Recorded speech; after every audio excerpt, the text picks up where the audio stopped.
어머, 이건 사야 돼! 사야 된다고!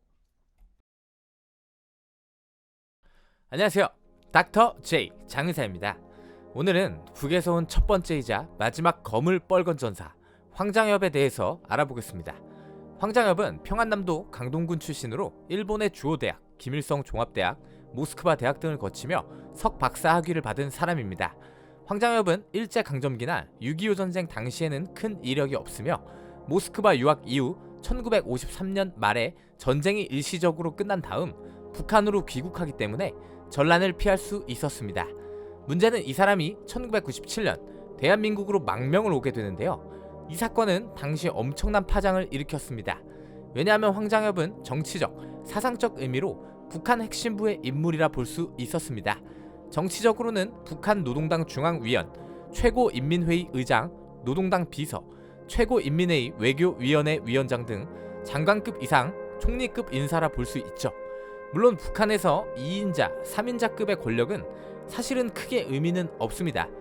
대한민국에서 국회의장, 대법원장 등의 3권 분립에 의한 사법부, 입법부의 1인자들, 즉 대한민국 전체의 2인자들은 행정부와 군권의 수장인 대통령이 함부로 할 수 없지만 북한의 2인자는 김일성, 김정일의 손가락질 하나로도 다음날 죽을 수도 있습니다. 문제는 황장엽이 북한의 고위 인사라는 것뿐만 아니라 북한 통치의 기본 베이스라 할 수 있는 주체 사상을 정립하고 전파한 인물이기 때문입니다. 즉 지금의 북한 철권 통치와 무자비한 독재의 명분과 당위성을 확립하고 교육한 사람이라는 것이죠. 이는 히틀러의 참모인 괴벨스가 영국으로 망명한 것이나 다름없고 진시황의 참모 이사가 반기를 든 것과 마찬가지입니다. 또한 황장엽의 아들은 김일성의 사위이고 김정은의 고모부인 장성택의 집안과 결혼하므로 김일성의 집안과도 인척관계를 할 수 있는 엘리트 집안이었죠. 이게 얼마나 큰 문제냐면 사실상 자신들이 말하는 북한의 그 인민들을 사상으로 노예화시킨 장본인이 북한을 떠나 대한민국으로 들어온 것입니다. 거기에 한술 더 떠 북한의 세습을 비난하고 북한의 비참한 현실과 핵무기 개발 등의 내부 사정을 줄줄이 폭로했죠. 또한 1997년 이후는 북한은 막 김일성, 김정일의 권력 교체와 안정화 작업 시기였고 90년대 북한의 재앙인 고난의 행군기가 시작되기도 했으며 대한민국은 김영삼 정권의 IMF 사태로 인해 서로 굉장히 안 좋은 시기였습니다. 김영삼 정권은 황장엽에게 최고의 대우를 해주었습니다. 그는 국가정보원 통일정책연구소 이사장, 국가안보정책연구소 상임고문, 전주대학 석좌교수 등의 예우를 받고 집도 무려 강남구 논현동의 2층짜리 단독주택을 정부로부터 받아 생활했죠. 그의 호의는 국가가 직접 총리급의 경호를 실시했습니다. 황장엽은 김일성 시대에 북한의 최고위층으로 부귀영화를 누렸으나 김정일 시대로 오면서 정치적 입지가 줄어들었고 본인은 분단된 조국의 현실 때문에 남쪽으로 왔다고 했지만 그러한 대승적인 이유라면 애당초 그가 권력의 중심에 있을 때 왔어야 하는 게 맞습니다. 북한에서 입지가 줄어들고 숙청의 대상이 되자 넘어온 것은 그의 순수한 의도를 확신할 수 없게 합니다. 황장엽은 대한민국에 들어오자마자 대한민국 만세 3창을 했습니다. 이거 참 뭐라 해야 할지. 또한 황장엽은 완전히 본인의 몸 하나만 달랑 망명을 해서 북에 그의 가족과 친인척들을 모두 남겨둔 채로 들어왔습니다.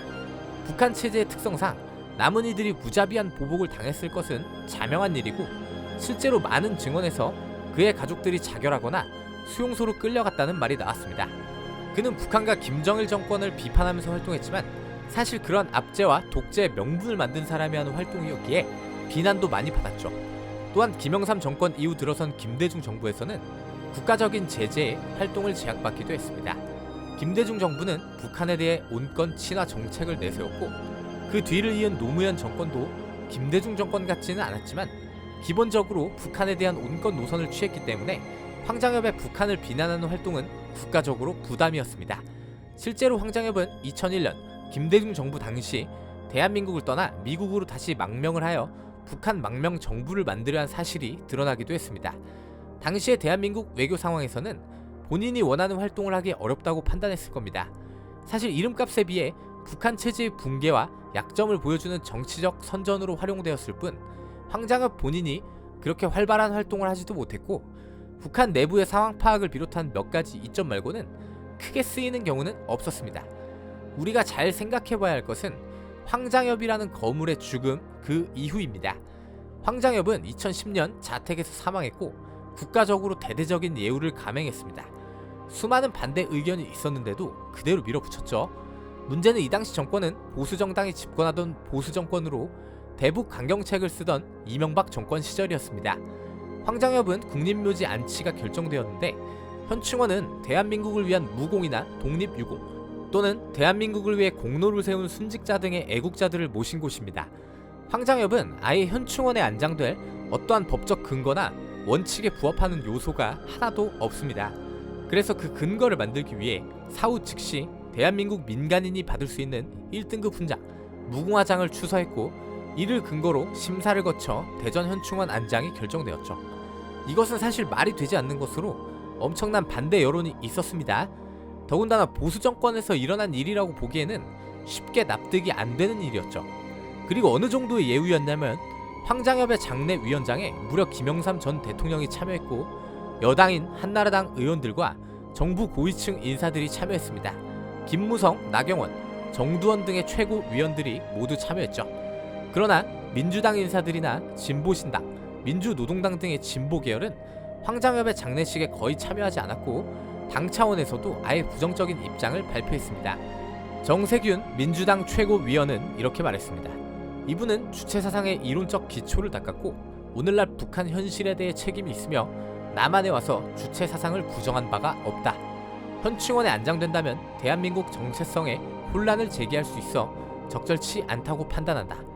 오히려 민주당이나 진보 계열은 저런 주체사상을 만들고 북한을 찬양하던 인물을 어떻게 애국지사들이 묻힌 현충원에 안장할 수가 있냐, 이런 입장을 보인 반면 보수정당과 보수정권 인사들은 황장엽의 공로를 인정하고 대한민국의 영웅으로서 추대해야 된다는 입장을 고수했죠.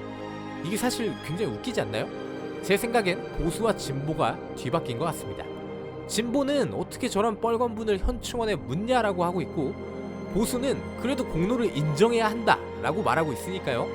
보수가 미는 가장 강력한 가치관 중 하나가 바로 애국인데 저 개인적으로는 과연 황장엽이라는 사람이 나름의 공로가 있다고 볼 수도 있지만 대한민국의 영웅으로 추대받는 것이 이게 말이 되는 건지 의문이 듭니다. 황장엽은 최문식 국회의장, 안경모 교통부 장관과 같은 라인에 묻혀있고 비석도 으리으리하며 묘지 평수도 큽니다. 여러분, 대한민국을 위해 목숨을 던진 6.25의 일반 병사들의 묘역은 겨우 1평으로 공분도 허용되지 않습니다. 그러나 황장엽의 묘지는 대전 현충원에서 순국선열의 묘비보다 더 높은 곳에 위치하고 있고 그의 묘비 뒤에는 이런 문구가 써 있습니다. 인간 중심 철학의 창시자. 자유의 공기가 살아 숨쉬는 이 대한민국에서 어떻게 주체사상의 창시자에게 이러한 대우를 할 수 있으며 황장엽이라는 인간 자체가 통일과 번영을 위해 죽은 순국선열의 정신을 모독하는 것인데 어째서 이러한 예우를 해줄 수가 있는지 저로서는 이해가 가지 않습니다. 주체사상이 인간 중심 철학이라는 걸까요? 김씨 왕조 중심이고 김씨 왕조가 인간이니까 인간 중심입니까? 아니죠. 저들은 인간도 아니죠. 1946년부터 1997년까지 북한 소속으로 50년이 넘게 영달을 누린 사람이 정작 최후에는 북한에서는 반역자, 대한민국에서는 영웅으로 기록되어 있다는 게 말이 되는 걸까요? 더군다나 보수 정권에서 이런 거물급 뻘건 전사에게 이러한 대우를 해줬다는 게 이해가 되지 않습니다. 그가 대한민국의 독립투사나 6.25에서 죽은 우리의 용사보다 오히려 더 높은 대우를 받는다는 게 화가 납니다. 사실 이 부분도 할 말이 좀 많은데 예를 들어 전쟁 한번 겪어본 적 없는 그냥 정년 채운 장군이 묻히는 묘역은 8평의 땅이 배정되고 봉분도 허용합니다. 그러나 직접 전쟁에 나가 전사한 병사는 1평 땅에 유골만 묻히죠.